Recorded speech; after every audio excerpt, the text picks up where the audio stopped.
Devant la montée en puissance de la critique de l'islam, les avocats d'Allah ont créé une section anti-shubuhat afin de réfuter les apostats sur YouTube. Nous, les équipes Koufr FM et collectif Ex-Mouz, lançons la brigade renforcement ultime d'ambiguïté dans le fouine d'Allah.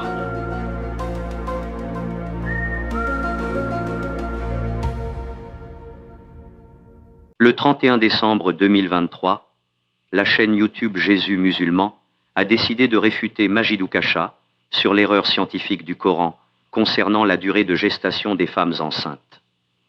Notre équipe est chargée de détruire ces arguments et de vous permettre de vous payer une bonne tranche de rire. Salam alaikum, j'espère que Kulchi Labas, réfutation d'une prétendue erreur scientifique dans le Coran. On nous dit dans la sourate 31 ainsi que dans la sourate 2 que la durée de l'allaitement c'est 2 ans, donc 24 mois. Or, on nous dit dans la sourate 46 que la gestation, c'est-à-dire la grossesse plus l'allaitement, ça fait 30 mois. Il reste donc 6 mois pour la grossesse. Alors, petite minute de méditation avant de rentrer dans la réfutation. La première erreur d'Oukacha, c'est qu'il a dit « il faut 2 ans, il faut 30 mois ».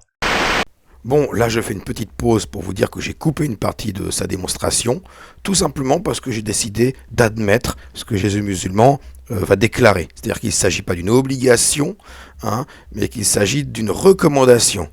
C'est pas parce qu'il a raison que je l'admets, c'est juste parce que ça ne change rien à la suite des raisonnements et que c'est de la perte de temps. Voilà, c'est tout. Alors continuons. C'est juste le meilleur âge. Et bien de la même manière, 30 mois n'est pas lié à une obligation et une interdiction. Ça ne veut pas dire il faut suivre absolument 30 mois. Non, c'est juste une recommandation. C'est la meilleure des choses à faire. Bon, alors c'est maintenant qu'on rentre dans le vif du sujet. Alors maintenant, c'est parti pour la réfutation de la vidéo de Oukacha. Vous allez voir, c'est très très simple. Je vais juste lire un mot, un seul mot qui va réfuter complètement Oukacha. Vous voyez dans la sourate 2, au verset 233, ce verset-là, il ne l'avait pas mis dans son livre, Oukacha. Il l'a mis par la suite dans sa vidéo. Donc, tous ceux qui ont acheté le livre d'Oukacha, malheureusement, vous n'avez pas ce verset-là qui est très important. Et ce verset-là, qu'est-ce qui est important? Vous voyez ici, j'ai encadré, en rouge, on parle de 2 ans, donc 24 mois, pour une personne qui veut un allaitement complet. Ça, c'est très important. Un allaitement complet. Donc, 24 mois, c'est dans le cas où l'allaitement, il est complet, maximal. Et ça, c'est très important et ça détruit complètement l'ambiguïté d'Oukacha. Pourquoi? Parce que si on repart dans la sourate numéro 46, quand on parle de gestation plus sevrage, donc grossesse plus allaitement, ça fait 30 mois. Mais là, sevrage, c'est pas forcément 24. 24, c'est un maximum. Donc si je mets le maximum ici, lui, il devient un minimum. Donc c'est 6 mois minimum. Alors, vous la voyez l'astuce de Philou? Transformer une égalité, celle de Majid Oukacha, en une inégalité, celle de Jésus musulman. On va voir qui des deux a raison. J'ai presque envie de donner raison à Jésus musulman, pour le plaisir de faire ensuite un petit raisonnement par l'absurde qui va montrer à quel point c'est débile. Donc Oukacha, il ment délibérément quand il dit que le Coran dit que la grossesse dure 6 mois. Non, le Coran dit indirectement que la grossesse peut durer 6 mois dans le cas d'une grossesse minimale. C'est très important de préciser ça. Alors Oukacha, peut-être qu'il a du mal à comprendre. Alors non, il n'a pas de mal à comprendre. Et là, c'est très malhonnête de ta part de dire ça, parce que tu as forcément vu la vidéo que tu es en train de réfuter, Jésus musulman. Comment peux-tu dire qu'il n'a pas parlé de ça, de cet argument-là que tu nous sors, et qui lui aussi est réchauffé? T'as beau dire que lui, il copie-colle des arguments sur Internet, toi, celui-là, tu l'as copié-collé sur des forums type Islam Web et autres. Donc, Oukacha a bien parlé de ton argument. Et donc, nous allons regarder environ 2 minutes 30 de la vidéo de Majid Oukacha maintenant, que tu t'es bien gardé de montrer à ton fan club, Jésus musulman. Si jamais ils tombent sur ma chaîne, ils ont peut-être l'occasion de voir cet argument qui réfute totalement ta vidéo de réfutation. Tu te rends compte de ça, Jésus musulman? La réfutation de ta vidéo de réfutation est dans la vidéo que tu réfutes toi-même. Je te laisse réfléchir à ça. Mais quand même, là, c'est de moins en moins bon ce que tu fais. C'est de moins en moins bon, Du coup, d'autres musulmans pourraient donner comme explication que des prématurés naissent parfois au bout de seulement 6, 7 ou 8 mois de grossesse et arrivent à être viables, et donc que les 6 mois cités par Allah dans le Coran correspondraient à la durée minimale pour la viabilité d'un bébé à sa naissance. Or, cet argument ne peut pas être vrai au 7e siècle, au temps de la révélation coranique, car à l'époque, un bébé prématuré de 6 mois était quasi certain de mourir.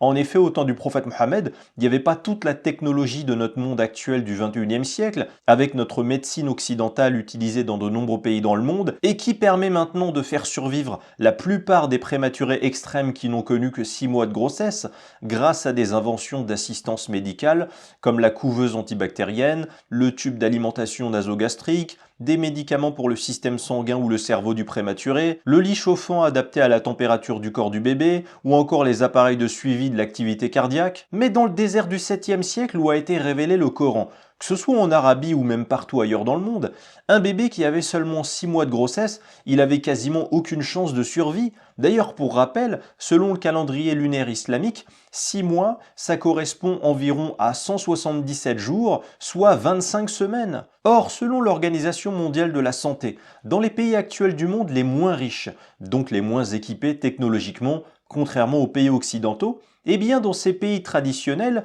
plus de 90% des bébés extrêmement prématurés qui ont connu moins de 28 semaines de gestation y meurent à la naissance ou au maximum dans les premiers jours après la naissance.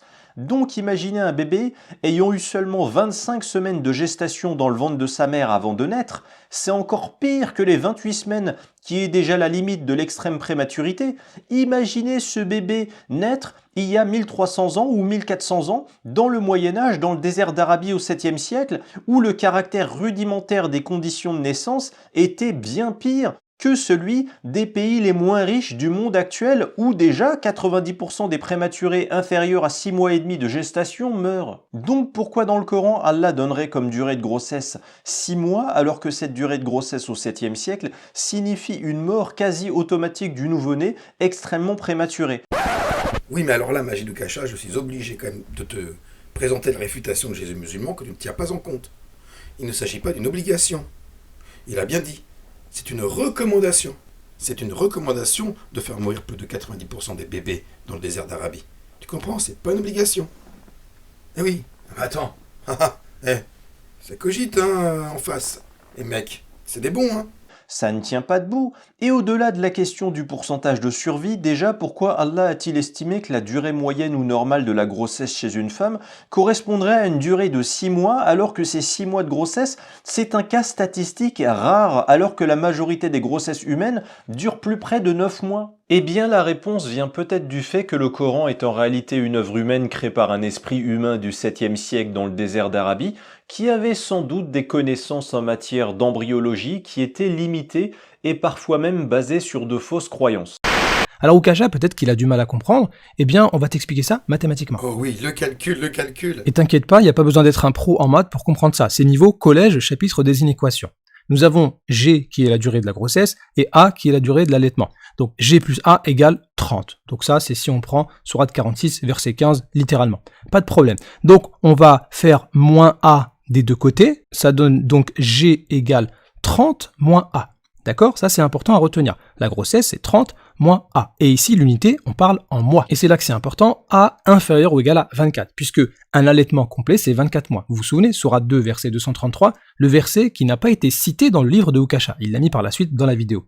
Et donc ici, nous avons, si on multiplie par moins 1 des deux côtés, qu'est-ce qui va se passer? Alors, petit rappel pour ceux qui s'en souviennent plus, lorsque nous avons par exemple 2 qui est inférieur à 3. Si je multiplie par moins 1 des deux côtés, ça va faire moins 2 supérieur à moins 3. C'est comme ça les mathématiques. Il faut inverser ce symbole-là. Donc, A inférieur ou égal à 24 devient moins A supérieur ou égal à moins 24, puisqu'on a multiplié par un nombre négatif des deux côtés. Et là, j'ai plus qu'à faire plus 30 à gauche, plus 30 à droite. Regarde, c'est très facile. Ça fait donc 30 moins A supérieur ou égal à 30 moins 24. Autrement dit, 30 moins A, vous vous rappelez, c'était G. Donc G supérieur ou égal à 6. Et ça, qu'est-ce que ça veut dire? Vous voyez, il y a 6 à droite et G à gauche. Peut-être que Ukasha se souvient plus, mais ça veut dire que G est supérieur ou égal à 6. Donc 6, c'est un minimum, durée minimale d'une grossesse, 6 mois, et non pas durée moyenne. Donc en vrai, Ukasha, il confond minimum avec moyenne. Waouh, c'est joli. 20 sur 20. Mais sinon, à quoi ça sert ta démonstration? Tu avais déjà affirmé en début de vidéo les 6 mois minimum avec juste une soustraction. Mais bon, puisque tu as voulu nous présenter ces fioritures, tu vas voir tout à l'heure que cette résolution d'inéquation est totalement absurde en plus d'être inutile. Mais avant ça, jetons un œil à quelques commentaires intéressants sous ta vidéo, dont certains ont mystérieusement disparu. Curieux, non?